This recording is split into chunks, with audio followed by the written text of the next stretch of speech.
Bienvenidos al sermón que hemos preparado para este cuarto domingo del tiempo de Pentecostés. Gracia y paz de parte de nuestro Señor Jesucristo, el amor del Padre y la comunión del Espíritu Santo esté con cada uno de ustedes. Es una bendición estar un domingo más con cada uno de ustedes, hermanos de nuestra Iglesia Luterana Cristo, al igual que con cada uno de los miembros de nuestras diferentes congregaciones en Latinoamérica, pero también queremos aprovechar esta oportunidad para dar un cordial saludo a los seguidores y estudiantes de Academia Cristo. Los invito para que se pongan de pie. El pasaje que vamos a meditar en este cuarto domingo del tiempo de Pentecostés está tomado según San Marcos, el capítulo 4, los versículos del 26 al 34. Así nos dice la palabra de Dios. Decía además, así es el reino de Dios, como cuando un hombre echa semilla en la tierra y duerme y se levanta, de noche y de día, y la semilla brota y crece sin que él sepa cómo, porque de suyo lleva fruto la tierra, primero hierba, luego espiga, después grano lleno en la espiga. Y cuando el fruto está maduro, enseguida se mete la hoz, porque la siega ha llegado. Decía también, ¿a qué haremos semejante el reino de Dios o con qué parábola lo compararemos? Es como el grano de mostaza que cuando se siembra en la tierra es la más pequeña de todas las semillas que hay en la tierra. Pero después de sembrado crece y se hace la mayor de todas las hortalizas y echa grandes ramas de tal manera que las aves del cielo pueden morar bajo su sombra. Con muchas parábolas como esta les hablaba la palabra, conforme a lo que podían oír.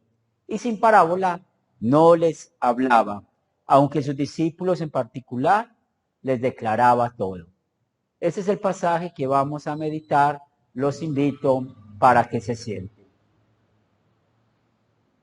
Estimados amigos, hermanos, en nuestro Señor y Salvador Jesucristo, seguimos avanzando en el tiempo de Pentecostés y el evangelista Marcos, el cual estamos usando para meditar en el evangelio de hoy, nos lleva a que estemos meditando el tema, hermanos, en Pentecostés vemos el crecimiento del cristiano y la iglesia. Es increíble ver la manera de la pedagogía de nuestro Señor y Salvador Jesucristo. Es más, cuando estamos viendo su manera de enseñar, no podemos comparar a ningún maestro, ni de nuestra iglesia, ni ninguna otra organización que pueda reflejar esa manera de enseñanza de nuestro Señor y Salvador. Su pedagogía única. Podemos aprender algunos detalles de su forma de enseñar las escrituras, pero una vez más es incomparable, es inalcanzable. En el texto para hoy podemos ver esa manera de pedagogía de nuestro Señor y Salvador Jesucristo. Mirando el versículo 33 y 34, que nos dice, con muchas parábolas como esta les hablaba la palabra conforme a lo que podían oír, y sin parábolas no les hablaba, aunque a sus discípulos en particular les declaraba todo. Estos dos versículos nos presentan dos verdades únicas. La primera, que cuando él hablaba en parábolas y sobre todo frente a los fariseos, los escribas, los sacerdotes, los maestros de la ley, ellos no podían entender el mensaje de Jesús. Aunque ellos teniendo el Antiguo Testamento y allí encuentran muchas parábolas, al escuchar a Jesús no entendía lo que él les decía. Sencillamente una aplicación de cómo ellos rechazaron al Espíritu Santo. Y al rechazarlo, pues no tenían la fe en Cristo, en el Mesías. La otra verdad que nos enseña estos dos versículos es cómo Jesús dedicaba ese tiempo propicio para ampliar y explicar las parábolas a sus apóstoles, a todos los que en verdad creían en él. Es importante que usted y yo podamos definir qué es una parábola. Es cuando se toma algo conocido para dar una enseñanza espiritual. En este domingo estamos viendo la existencia o escuchamos dos parábolas, usando en el Antiguo Testamento al profeta Ezequiel y en el Nuevo Testamento a Marcos. Pero lo que más nos sorprende es cómo la Biblia, que nunca se contradice, estas dos parábolas tienen el mismo sentido, tienen la misma enseñanza. Pues usan plantas, usan la semilla para enseñarnos cómo es el crecimiento del reino de Dios. La parábola de San Marcos nos muestra que el crecimiento del reino de Dios puede ser en dos sentidos. Uno, el personal, el particular de cada uno de nosotros como cristianos, y el otro, el crecimiento de la iglesia. Pero es importante que nos hagamos esta pregunta. ¿Qué es lo que hace crecer la iglesia? En nuestros cursos que ofrecemos gratuitamente en Academia Cristo, encontramos una lección que se llama el legalismo. Allí aprendemos cómo muchos predicadores, muchos pastores, muchas iglesias usan la ley para cautivar conciencias. Pero ojalá usaran solamente los 10 mandamientos. Ellos usan su conciencia creando nuevas normas, nuevos mandamientos para así hacer de que las personas se unan a sus iglesias, pero no solamente esto, sino que crean miedo en las personas, siempre haciéndoles creer que si ellos se equivocan, que si ellos no cumplen esos mandamientos, Dios les va a castigar. Pero también necesitamos reconocer que nuestra carne es legalista. Y hemos pecado también contra el tercer mandamiento. Hemos pecado también contra el segundo mandamiento. ¿El por qué? Porque muchas veces hemos sido legalistas para obligar a que nuestros hijos vengan a la iglesia. Muchas veces hemos sido legalistas al afirmar que aquellos que no pertenezcan a nuestra iglesia no van a ser salvos. Muchas veces hemos querido usarnos como un reflejo, como ejemplo. Es decir, le decimos a las personas que ¿por qué no nos imitan? ¿Por qué no ven lo que somos nosotros? Y así ellos puedan llegar a ser cristianos. Así es como podemos pensar que la iglesia crece. Pero estamos equivocados. Porque ¿qué ejemplo vamos a poder ofrecerle a las personas? Solamente nosotros pueden ver mentiras. Solamente en nosotros pueden ver la manera en que tenemos malos pensamientos. Solamente nosotros pueden ver malas acciones. Es más, si creemos que nosotros hacemos crecer la iglesia o que el crecimiento de la iglesia está o depende solamente de nosotros, pues estaríamos contradiciendo la enseñanza que damos en Mateo capítulo 16, versículo 18. ¿Por qué? Porque decimos que la iglesia romana enseña que la iglesia está fundamentada o la piedra del ángulo de la iglesia es Pedro, cosa que es falsa. Y si nosotros decimos que la iglesia depende de nosotros, está fundamentada sobre nosotros, estamos afirmando lo mismo, que la iglesia está fundamentada sobre el hombre. ¿Pero qué somos usted y yo? Sencillamente nos unimos a San Pablo en las palabras de él, de Romanos capítulo 7, el versículo 20. El pecado que mora en mí. En nosotros solamente habita el pecado y tenemos una incapacidad de crecer por nosotros mismos espiritualmente y que también crezca la iglesia. Pero volvemos a la pregunta. ¿Qué es o qué hace crecer la iglesia? Recordemos que estamos en el tiempo de Pentecostés.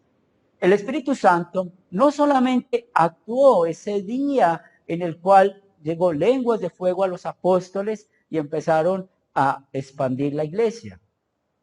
Hoy en día el Paracleto, aún está trabajando, aún trabaja en medio de nosotros. Y es así como nos dice la parábola de hoy. El reino de los cielos, como cuando un hombre echa la semilla en tierra, y nos sigue diciendo las escrituras, y duerme y se levanta de noche y de día, y la semilla brota y crece sin que él sepa cómo, porque de suyo lleva fruto la tierra, primero hierba, luego espiga, después grano lleno de espiga, y cuando el fruto está maduro, enseguida se mete la hoz, porque la siega ha llegado. Indiscutiblemente, la semilla es el Evangelio. Es lo que realmente nos da vida a cada uno de nosotros, porque ese mensaje del Evangelio es aquel que cambió nuestras vidas, ya que en él encontramos lo que Cristo Jesús hizo por usted y por mí. Y es así donde nos volvemos a unir a San Pablo. Y por eso en acción de gracias decimos lo que está en en Romanos capítulo 7, versículos 24 y 25. Miserable de mí, ¿quién me librará de este cuerpo de muerte? Gracias doy a Dios por Jesucristo, Señor nuestro. Gracias damos a nuestro Señor y Salvador Jesucristo, que nos libró de ir al infierno por nuestro pecado en contra del segundo y tercer mandamiento, por nuestra incapacidad de poder por nuestros propios medios crecer o hacer crecer la iglesia. Es por la obra del Espíritu Santo que nos lleva a los pies de Jesús. La esencia de Jesús es sin pecado. Su esencia es divina. Y lo vemos plasmado en San Mateo capítulo 1, versículo 21, que nos dice, es muy claro cuando nos recuerda del nacimiento de nuestro Señor. Y dará a luz un hijo y llamará su nombre Jesús, porque él salvará a su pueblo de su pecado. Su esencia de su nombre, Jesús, que significa Salvador, muestra cómo él en verdad es el único que pudo librarnos de las acechanzas del diablo. Solamente Jesús, en su esencia divina, de la cual no hay pecado en él, pudo cumplir perfectamente no solamente el segundo y el tercer mandamiento, sino cada uno de los mandamientos en lugar nuestro. Pero a veces creemos que necesitamos hacer muchos sacrificios. Con el sacrificio de Jesús fue suficiente. Por eso el autor de los Hebreos en el capítulo 10, verso 10 nos dice, en esa voluntad somos santificados mediante la ofrenda del cuerpo de Jesucristo hecha una vez y para siempre. Nosotros no podemos ni tenemos que hacer nada para salvarnos. Ningún sacrificio nuestro puede lograr lo que logró el sacrificio de Jesús, como su sufrimiento, su muerte fue lo único y suficiente necesario para poder salvarnos a nosotros. Y es por esto que usted y yo hoy crecemos y pertenecemos a la iglesia del Señor. Y es aquí donde encontramos esa gran respuesta a la pregunta que nos hemos plasmado hoy. ¿Quién hace que nosotros podamos crecer? Lo hace el Espíritu Santo, que nos lleva a los pies de Jesús. Lo hace el Espíritu Santo, que por medio del Evangelio hace que crezcamos cada día más espiritualmente. La ley hace su trabajo de mostrar la necesidad del Salvador y el Evangelio suple esa necesidad. Y es por esto que nuestro crecimiento, como lo dice la parábola, porque de lo suyo lleva fruto la tierra, primero hierba, luego espiga, después grano lleno de espiga, y cuando el fruto está maduro, enseguida mete la hoz, porque la siega ha llegado.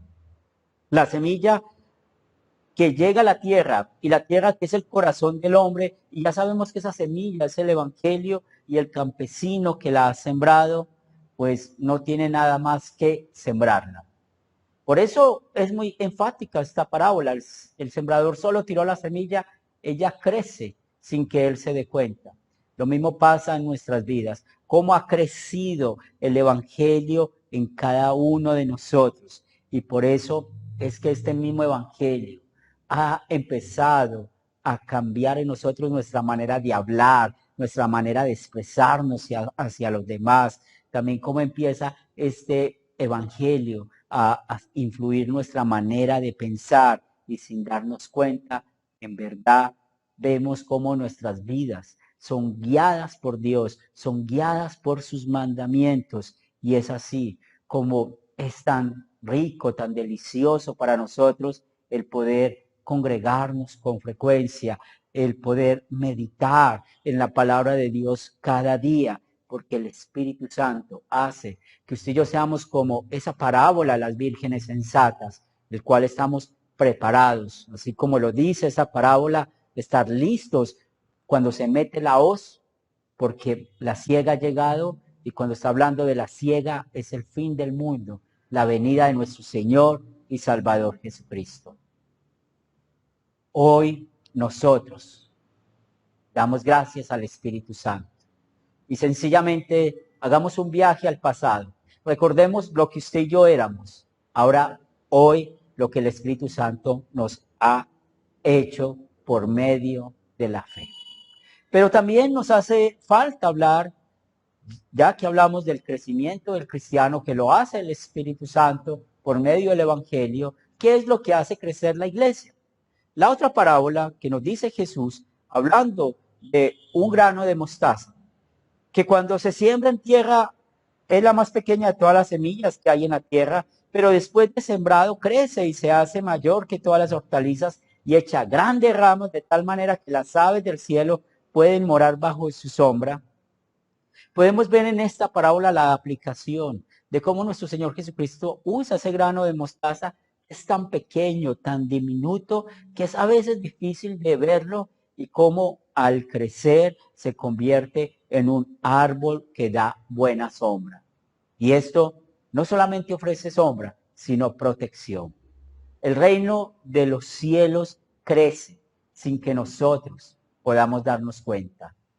El Espíritu Santo en ese momento está por medio del bautismo, por medio del Evangelio, trayendo personas, nuevos creyentes a su iglesia. A veces podemos ver en nuestras congregaciones sillas vacías, pero en realidad pensemos grandemente en la obra del Espíritu Santo. Pensemos cuántos en este momento están yendo al cielo, están muriendo en ese momento y siendo creyentes, están ya uniéndose a la iglesia triunfante. Igualmente pensemos nosotros en la enseñanza de Apocalipsis capítulo 7 de la multitud de ropas blancas y ese número del cual representa a todos los creyentes, que es el 144,000. Nosotros llegamos con alegría a esta fe por el poder del Espíritu Santo que usó sus medios de gracia, como el bautismo y la Santa Cena. Pero hoy podemos ver cómo a él no le importó cuál de las personas creyentes que hay de todas las naciones, de todas las lenguas, de todos los estados sociales, y nos deleitamos en saber que hacemos parte de su iglesia. Nos deleitamos en saber que nuestro trabajo es muy hermoso porque podemos llevar el mensaje de salvación a otros confiando en las palabras de Isaías capítulo 55, versículos 10 y 11. Porque como desciende de los cielos la lluvia y la nieve, y no vuelve allá, sino que la tierra, riega la tierra y la hace germinar y producir, y da semilla al que siembra y pan al que come, así será mi palabra, que sale de mi boca, no volverá a mí vacía, sino que hará lo que yo quiero y será prosperada en aquello para que la envíe. Hoy es un día para que demos gracias a la obra del Espíritu Santo, porque no solamente hace de que usted y yo crezcamos cada día, tengamos madurez espiritual cada día. ¿Y cómo mostramos esa madurez? Cada vez que damos un paso, cada vez que tenemos un pensamiento o vamos a decir algo, tratamos de mirar las Escrituras y vivir de acuerdo a las Escrituras. Eso es la madurez del cristiano, cuando siempre tenemos por delante la palabra de Dios. Pero también vemos ese privilegio de usarnos para que otros lleguen a la fe. Pero recordemos que somos solamente instrumentos. Predicamos la ley y el evangelio. El que hace la obra es el Espíritu Santo. Y esa es la necesidad que tenemos hoy para que juntos sigamos llevando este trabajo arduo de la predicación de la palabra.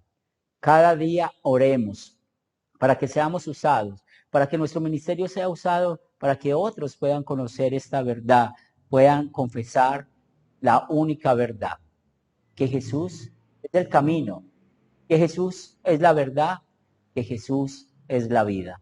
Y que el Espíritu Santo permita de que siempre estemos en estos caminos hasta el último día de nuestras vidas. Amén.